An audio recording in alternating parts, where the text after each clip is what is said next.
Ang tagal ko naman yumaman. Have you ever told yourself this? Kasi mabuti ka namang tao, masipag ka naman. Pero for some reason, ang ilap-ilap ng swerte sa'yo. Baka kasi it's not about swerte. Minsan, it's the little habits, katulad ng mga nakasanayan nating Pinoy traits that are actually keeping us poor. And in today's video, pag-uusapan natin yung mga habits or traits na yan at kung paano mo sila mababago para ma-improve mo ang iyong finances. If you're new here, my name is Jane and I create content about personal finance and simple money habits. Number 1, mahiyain.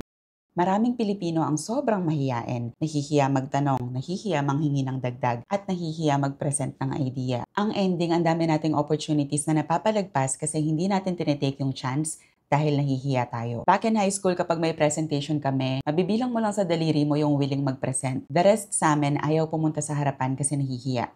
Yes, including me. And the worst part, ginawa ko siyang personality hanggat sa nag-college ako, tapos nagkaroon ng trabaho, mahiyain pa rin ako. Lagi lang ako nasa background and I let everyone else take the spotlight. Pero when I moved abroad and I started working with people from different backgrounds, dun ko na-realize na kapag nahihiya ka lagi, walang mangyayari sa'yo. Kasi being shy doesn't get you the promotion, it doesn't give you the raise, and it doesn't even give you the chance. Ang totoo, only by asking do you receive what you want. At kung ang gusto mo ay yumaman at umangat sa buhay, then you need to learn how to ask. Kailangan mo matuto mag-request at kailangan mo ipakita na deserve mo kung ano yung hinihingi mo. Hindi naman ibig sabihin nun na kailangan mo pa mag-abroad para matutunan kung paano maging confident or matanggal yung pagiging mahiyain mo. Ang kailangan mo lang gawin is i-train yung confidence mo na parang muscle. Kasi para rin lang siyang pag-train sa gym, the more you practice speaking up, kahit sa maliliit na bagay lang, the stronger and more confident you'll become. May nabasa akong libro recently, it's called $1 Million Weekend. At dito, merong magandang exercise kung paano mo mai-improve yung confidence mo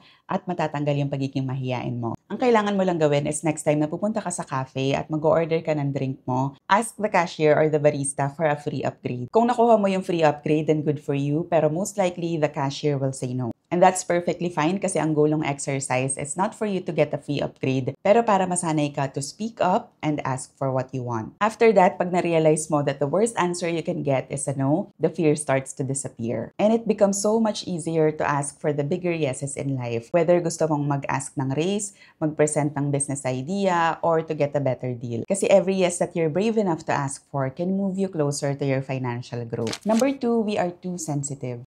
This is a common feedback na naririnig ko dati sa mga kliyente nung nag-freelancer pa ako. I remember one time, yung ex-boss ko, bago nila ako i-hire, sabi niya sa akin, don't take feedback too personally because it's really meant to help you improve. Madalas kasi, konting rejections lang, dinadamdam natin, we take it to heart. Ang problema, pagdating sa negosyo, pagdating sa business at sa pera, hindi talaga maiiwasan ng rejection. Parte yan ng financial growth mo. If you're too sensitive and you take things personally, panghihinaan ka ng loob at ang ending, baka hindi ka na ulit mag-try. For me, mas okay na matuto ka sa feedback ng colleague mo or ng boss mo kahit na minsan masakit marinig kesa naman makulong ka sa hiya at takot. Or worse, dun sa state mo ngayon na hindi ka nga sinasabihan ng feedback pero hindi ka rin naman nag-i-improve. Minsan kasi ang mga Pilipino, including me, kasi ganito rin ako dati, we see feedback as an attack without thinking na minsan it's not always about you. And again, natutunan ko to na nagtrabaho na ako sa abroad kasi I realized na yung ibang tao talaga at ibang lahi, they're just straightforward. For example, nung nag-a-apply pa lang ako ng trabaho sa Dubai, sabi sa akin ng mga Pilipino doon, naku, sana wag ganitong lahi ang makatrabaho mo. Sana wag ganitong boss ang makuha mo. Kasi harsh sila or masyado silang aggressive. And then, nung nakatrabaho ko na itong mga lahi na to, na-realize ko na hindi naman sila harsh, straightforward lang sila. They say what needs to be said kasi hodang anong nararamdaman mo ng araw na yon. Kasi they need to get the work done. Nami-misinterpret natin yon. Pero ang totoo, minsan ang soft lang kasi ng personality ng mga Pilipino, masyadong sensitive. Tapos kapag nilabas mo sila sa ibang kultura at ibang bansa, tas nakatsalamuhan nila yung mga Arabic na very straightforward, very strong personality, feeling natin attack yun against us. Pero in reality, ganun lang talaga sila. May naging boss ako dati, Lebanese siya. Alam ko strong ang personality niya, pero pag ang katrabaho or kausap niya, Pilipino, nagtitiptoe siya. As in, very mindful siya sa kung ano yung sasabihin niya dun sa Filipino staff niya. Kasi alam niya kung gaano tayo ka-sensitive. And it's nice na may mga ibang lahi na mag-a-adjust for us, pero it's not always the case. Ano ba yan naging usapang abroad na? If you really want growth, you have to be prepared na at times may makukuha ka talaga na negative feedback or criticism. Once you stop taking things personally, mas mabilis ka magle-level up, and that's when opportunities start to open. Number 3, palibre culture.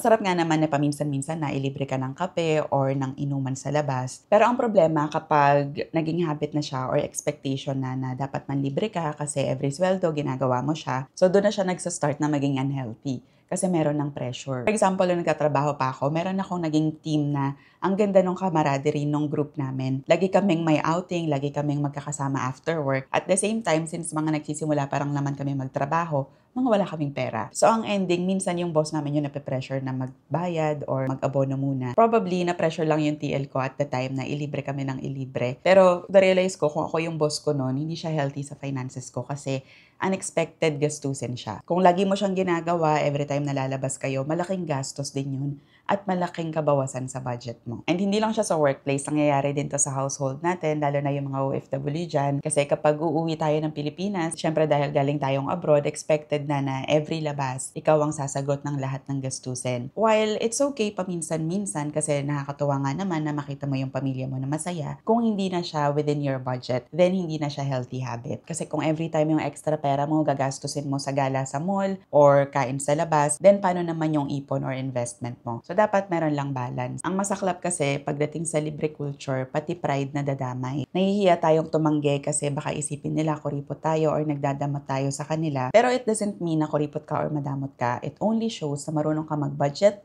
at meron kang financial goal. Kasi at the end of the day, ang totoong pamilya, ang totoong kaibigan, hindi lang naman siya nakabase sa kung ilang beses mo sila nailibre.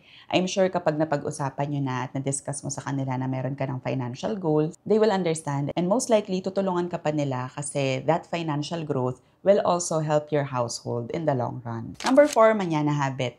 Elementary pa lang tayo, naririnig na natin to. Pero kadalasan, nadadala natin siya hanggang sa pagtanda. One time, meron akong call with a client and nanghihinayang siya kasi hindi siya nag-start na mag-invest nung mga panahon na malaki pa yung kita niya.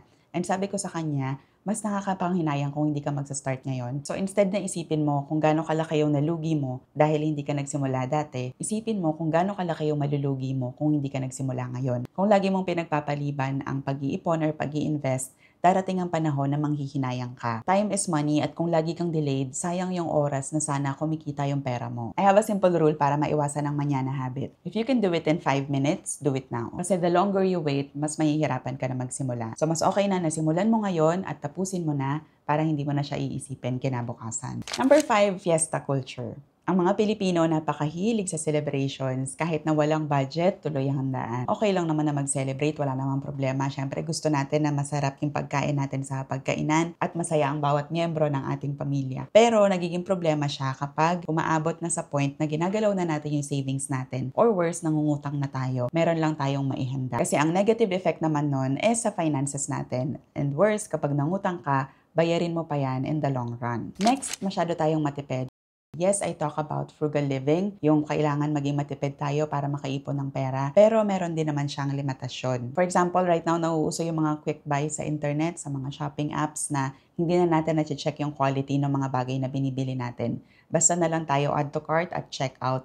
And then, pagdating sa atin ng produkto, ang pangit pala ng quality. Ang ending, magagamit mo lang siya ng 1, 2 beses, kailangan mo na namang palitan. Which means, mas mapapagastos ka kasi dinoble mo yung pera na ibinili mo dun sa bagay na 1 beses mo lang sana bibilhin. Okay lang naman na magtipid, pero syempre dapat ilagay natin sa lugar yung mga bagay na kailangan talaga nating pag-investa ng pera. Like quality clothes or mga gamit sa bahay na gagamitin talaga natin ng araw-araw. Mas okay na mag-invest tayo sa mas may quality na product instead of buying cheap buys online. That way, nasusulit talaga natin yung pera natin. Last but not the least, ang dali nating makalimot. Siguro ngayon nanonood ka ng video na to, naaalala mo na meron kang mga kailangan gawin para sa savings mo, sa investment at financial growth mo. Pero most likely, after watching this video, lilipat ka sa susunod na video at makakalimutan mo na lahat ng kailangan mong gawin. So I highly recommend na habang naaalala mo pa siya ngayon at nandyan pa yung willpower mo to do it now. Pause this video and start working on your finances. I won't feel bad kung hindi mo tatapusin tong video na to. Ang importante, simulan mo na siya. Kasi kung ipagpapabukas mo yan or mamaya na, most likely makakalimutan mo. Sa dami ba naman ng kailangan mong gawin sa buhay, hindi malabo na makalimutan mo lahat ng pinag-usapan natin ngayon. So, pause this video and start doing it now. If you need help kung paano mo sisimulan na ayusin ang finances mo, I actually created a video about it. You can watch it here. That's it for today. Until our next video. Ciao!